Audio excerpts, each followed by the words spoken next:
பிரியமா இருக்கிறார். ஆகாய் 1:8, இன்னைக்கு 18 கைதட்டுங்க. 1:8, 18, 1:8 இதை வாசித்து நம்ம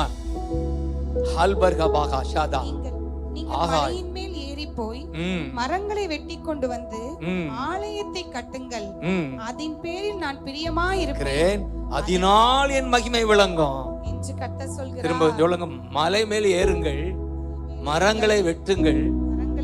என்னையா அர்த்தம்? மலையில, எந்த மலையில ஏற? மழையா இருக்கு, நமக்கு மழை தான் பெய்யுது, அதுவும் பெய்யல. இந்த வருஷம் ஒழுங்கா மழை பெய்யல, வற்றி போச்சா? எந்த மலையில ஏற? அதுல என்ன புரியணும்னா, ஆலயம் கட்டுகிற அது ஒரு ஊழியம். ஜனங்கள் பாபிலோனில் இருந்து ஆலயம் கட்டுவதற்காகத்தான் கர்த்தர் அவங்களை கொண்டு வர்றார். எதற்காக எகிப்திலிருந்து வெளியே கொண்டு வந்தாருன்னா ஆலயம் கட்ட. எதற்காக உன்னை அழைத்தார்னா ஆலயம் கட்ட, அப்படின்னா ஊழியம் கட்ட, சபையை கட்ட. ஆமென், சபையை கட்ட. அப்ப அதை மறந்து அவர்கள் அவங்க வீடு கட்ட ஆரம்பிச்சாங்க. வீடு கட்ட தப்பு இல்ல, இதை விட்டுட்டு தனக்குத்தானே வாழ ஆரம்பிச்சாங்க. இந்த 1 அதிகாரத்தை எல்லாம் வாசித்து பாருங்க. அவங்க இதை மறந்துட்டாங்க. இது ஆலயத்தை மறந்து வீட்டு மேலேயே கவனம், வீட்டிலே கவனம்.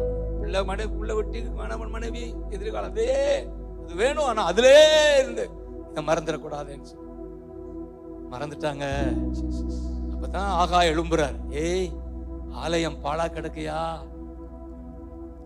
மலை மேல ஏறுங்க, மரங்கள் என்ன ஆத்துமாக்களை கொண்டாங்க, போங்க, ஆத்துமாக்கெல்லாம் மரங்கள் கொண்டா, ஆலயத்து கொண்டா. ஆமே, சபையை கட்டு. ஆமே, கை தட்டு. ஆமே, சபையை கட்டு, சபையை கட்டு, கை தட்டு, கை தட்டு.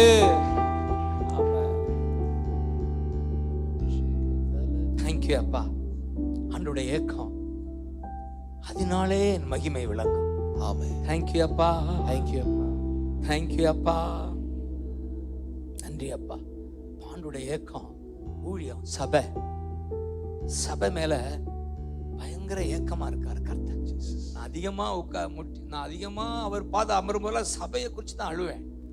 சபை, அவருடைய மனவாட்டி சபை, இது இன்னும் வளரணும். ஆமே, கட்டப்படணும். ஆமே, அதுக்கு மரம் வெட்டுறது நீங்க தான், கொண்டு வர்றது நீங்க தான். ஆமே, வருஷத்துக்கு ஒரு ஆத்துமாவாவது உங்களால உள்ள வரணும். ஆமே, ஒரு ஆத்துமாவாவது உள்ள வரணும். ஆமே, கொண்டு வரணும். ஆமே, கொண்டு வா.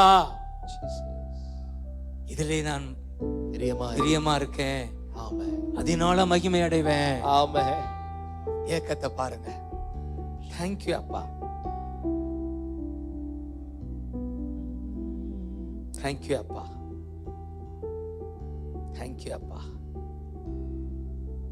இப்படி எழுப்பி இல்லைங்க. என் உதடு